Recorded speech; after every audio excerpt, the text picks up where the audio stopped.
Cara, eu acho que dá pra gente ser Melhor nome. Viu? Como é que é? Muito mais legal que Copa do Mundo de Clubes, pô. Super Mundial de Clubes. muito melhor também, eu também acho. Muito mais legal. E eu tô animado com o meu Mengão aí, cara. Eu acho que dá pra gente ser campeão, hein? Aí a gente se Bom, o passou. PVC tava Se falando aí que o passou. Flamengo é o melhor time do Campeonato Brasileiro. Mas é Né? mundial. Mas isso é um fato, é só olhar a tabela.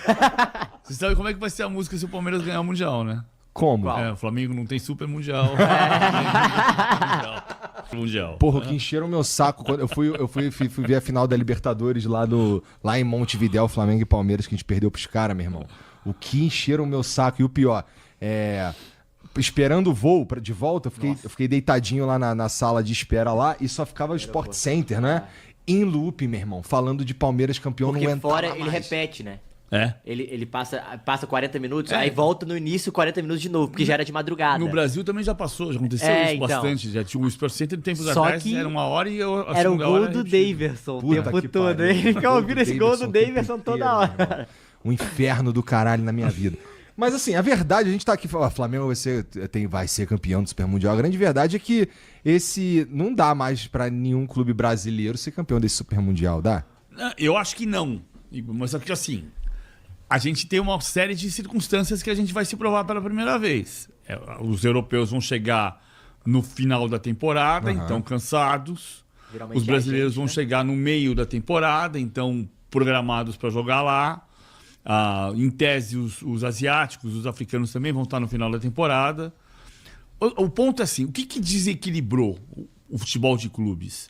Eu vi as pessoas outro dia falando o Mundial de Clubes vai mostrar de fato o real lugar do futebol brasileiro hoje. Não vai. Porque o futebol brasileiro não é o futebol de clubes. Por mais que ainda hoje a maior marca no mundo do Brasil é a Seleção Brasileira de Futebol. Tá, E o que acontece? Porque por mais que a gente passe 24 anos sem ganhar a Copa do Mundo, a diferença dos clubes é o caso Bosman, que é 95. Até 95 você tinha 24 mundiais de clubes, Copas Intercontinentais para a América do Sul, 22 para a Europa. Estou falando um número aleatório, mas era isso. Tá. Era 23 a 22, 22 a 21. E depois disso, à medida em que... O que foi o caso Bosman?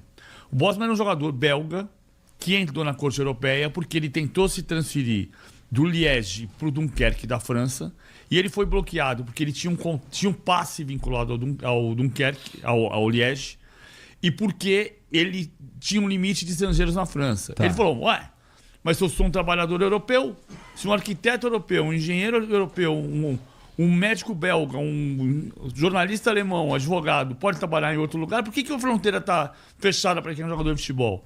E ele entrou na Corte Europeia e ganhou. E a partir daí, o que acontece?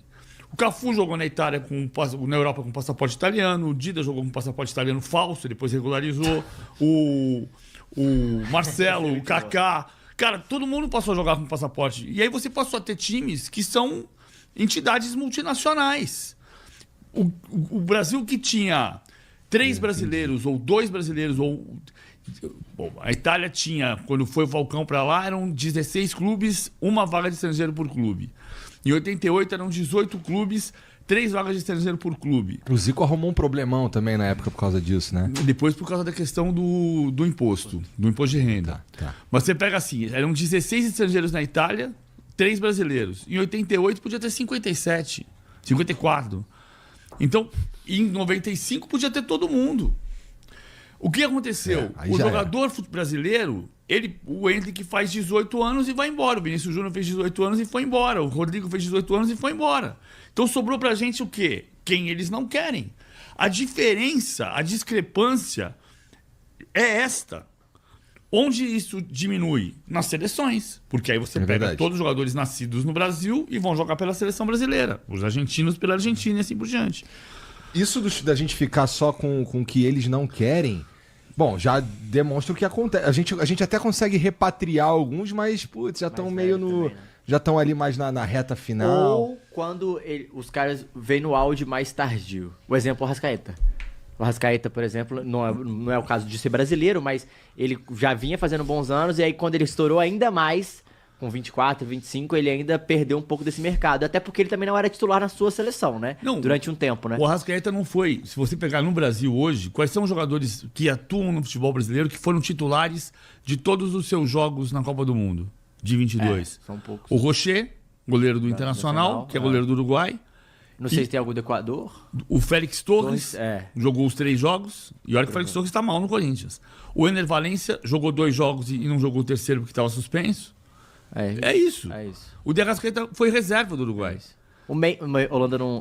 O Memphis, sim. O Memphis jogou, foi, né? O Memphis jogou dos 5, jogou 4. E também, se a gente for pegar, ele veio ainda numa idade boa pra vir, né? Mas ainda tem lenha pra queimar, né? Porque a gente conseguiu pagar um salário pra ele. Astronômico também. Astronômico, que é um salário europeu que ele não ia ganhar se fosse pro Sevilha, Não, e outra coisa, uma coisa que a gente nunca tinha igualado nessa possibilidade de salário, né? Esse ano, principalmente, os 2 últimos anos, o Brasil conseguiu pagar salários que a gente não conseguia antes. Eu acho que é uma bolha muito em função dos sites de apostas, é uma bolha que uma hora vai estourar. A gente teve momentos assim, Matheus, lá no passado. Vamos pegar assim, quando começou, até o meio dos anos 90, o ápice, o futebol europeu mais alto nível era a Itália. Quando começou a Operação Mãos Limpas na Itália, teve uma diminuição de investimento, porque você teve que começar a comprovar tudo que você estava declarando. E aí diminuiu. E calhou de você ter... 92 a economia estava dolarizada, que os clubes pagam... O Edmundo foi comprado pelo Palmeiras por $1.800.000. Em 94, 1º de julho de 94, o plano real ficou $1 1 para 1. Então você conseguiu repatriar o Romário por uma razão específica, porque o Romário queria voltar, mas você repatriou Ricardo Rocha, Leonardo, Evair, Miller... Jogadores do primeiro prateleira, né? A Copa do Mundo de 94, o Brasil tinha 11 jogadores que atuavam nos clubes do Brasil e 11 que atuavam na Europa. Tinha o melhor do mundo de 95 querendo voltar pro Romário. Exatamente. Então, mas era um momento específico. Desde 80 que explodiu a exportação. Só que eu tenho um livro chamado Bola Fora, né? Não. Eu vou trazer para sua biblioteca aqui embaixo, que não tem nenhum livro de futebol.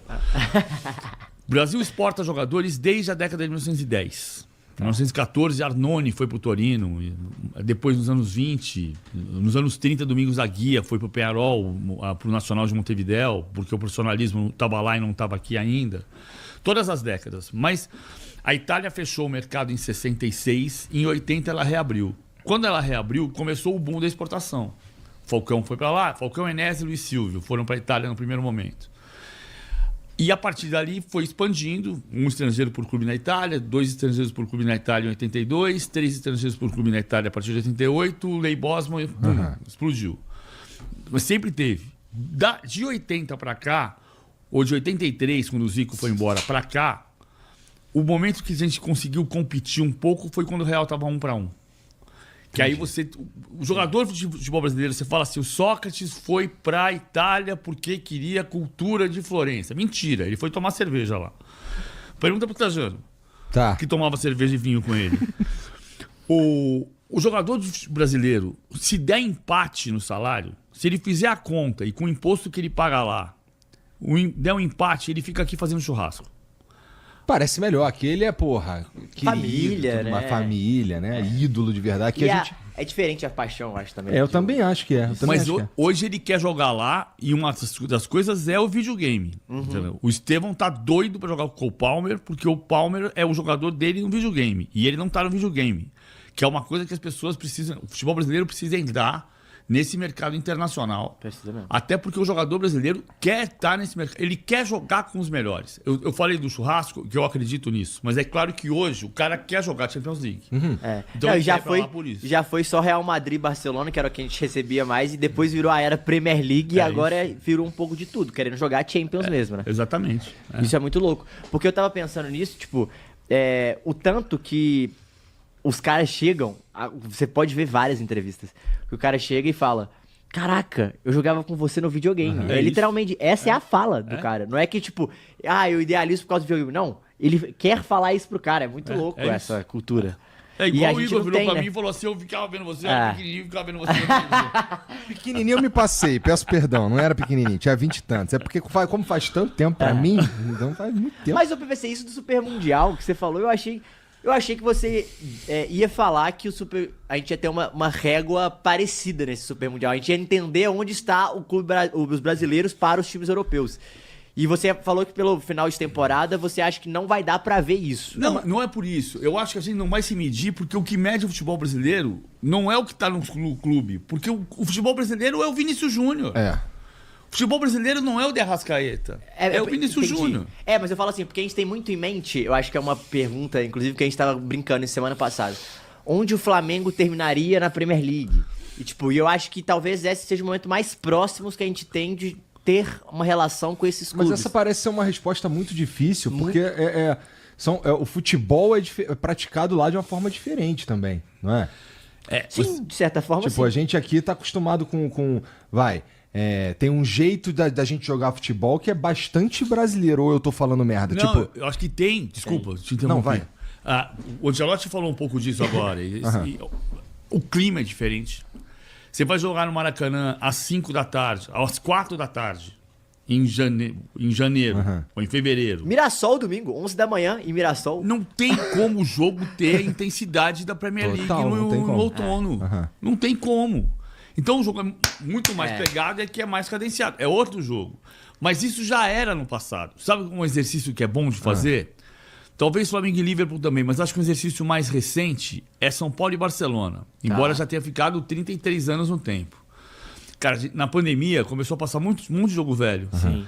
Aí a Bandeirantes mostrou São Paulo e Barcelona. Cara, o São Paulo massacrou o Barcelona. Que loucura. Né? Massacrou o Barcelona. E já era um período em que o Barcelona era campeão da Champions League. Era a Copa dos Campeões da Europa. E era o time de Stoichkov, de Michael Laudrup, de Ronald Koeman. Depois de Romário, que entra nesse time, né? O Romário entra em 93. E a gente olhava pro Barcelona, que eu acompanhava muito futebol internacional já no final dos anos 80. Barcelona tomou 4-1 do São Paulo no Teresa Herrera. Mas era o Teresa Herrera. Nunca no Mundial de Clubes, o Barcelona vai atropelar. O São Paulo atropelou o Barcelona. Caraca. E era um jogo... Mas o Barcelona tinha 3 estrangeiros. Não tinha 10. Não 8, é estreladíssimo 7. De forma internacional como as coisas são, né? É realmente difícil de você prever. Por exemplo, a gente tá falando, porque os europeus... Cara, a gente foi pro Mundial de Clubes. Cara, o Al Hilal macetando o Flamengo, por exemplo. O Pachuca com o Botafogo. Mas assim, um pouquinho... Lá em 2019, a gente quase ganhou. Né? Foi o jogo. Mas é pra você ver que não, e talvez o Palmeiras contra o Chelsea. São também, jogos diferentes. Se você for olhar, o único time, mesmo considerando São Paulo contra o Liverpool, o Corinthians contra o Chelsea, que venceram, o Internacional contra o Barcelona, que venceu, o Flamengo foi o que mais jogou de igual para igual. O São Paulo passou aperto com o Liverpool, né? Eu não digo que foi o que mais ficou perto de vencer, porque o Palmeiras contra o Chelsea também em 2022, 2021, faltavam 3 minutos para a decisão para os pênaltis. Mas foi outro jogo. O Palmeiras defendeu. O Flamengo não. O Flamengo jogou pau a pau. Vamos jogar. A gente tava com muita vontade ali também, né, cara? A gente tava acreditando muito. Depois daquela final da Libertadores ali, a gente tá acreditando em tudo. Mas alguém deu uma entrevista recentemente, um jogador do Flamengo, não sei se foi o Rodrigo Caio, que falou que sentiu que o Liverpool estava 60%. Tipo assim, falou, cara, se você for pegar a porcentagem, parece que os caras estavam a menos. E que eles iam querer ganhar a qualquer momento, assim, sabe? Mas tem aquele meme também que os europeus cagam um pouco, cara, né? Tem também. E tipo assim, eu acho que tudo fica um pouco nessa parada meio cultural que a gente gosta de jogar em cima. Mas eu acho que esse jogo foi o que o brasileiro não teve medo. Sim, é exatamente isso. Um dos poucos que, tipo, foi lá e cá. E o Liverpool gostava desse jogo, né? Era interessante pro Klopp esse jogo. Mas o Jesus também gostava. Então era um jogo que era trocação, né? Eu aprendi um negócio com o Jesus nesse Mundial. Eu tava em Doha nesse jogo. E acabou a coletiva do Jesus, eu encostei no Jesus. Jesus era muito gente boa. Comecei a bater papo com ele. Ele falou: o Liverpool é o único time que marca pressão com 3 caras na frente. Eu falei, mas como? O Manchester City também. O Guardiola é mais pressão. Não. Olha o Liverpool. E aí, de fato, ele subia Salah, Firmino, Mané. E encostava nos 3 e ele pressionava com os 3. E se você olhar o Manchester City subia com 1, com 2, pressionava o homem da bola e deixava um na retaguarda para recuperar. Entendi. E o Liverpool pressionava muito. O Flamengo era muito bom ali. Agora tem uma outra. Depois, eu acho que foram os 2 pontos altos nesses últimos mundiais. O Flamengo contra o Liverpool, que encarou. E o Palmeiras contra o Chelsea, que foi estratégia e quase levou a decisão para os pênaltis. Faltavam 3 minutos. Eu acho que é possível acontecer coisas boas nesse Mundial. Não vou dizer, o Brasil não vai ganhar o Mundial de jeito nenhum. Tem a questão da temporada, final de temporada, como é que eles vão encarar. Tem um monte de variável aqui. A gente sabe que num cenário real, num cenário... pau a Tendo pau, 10 jogos, tendo mais jogos, por você exemplo. o Flamengo e Real Madrid, o Palmeiras e Liverpool não é. Eles são melhores por causa dessa questão da importação e exportação de jogadores.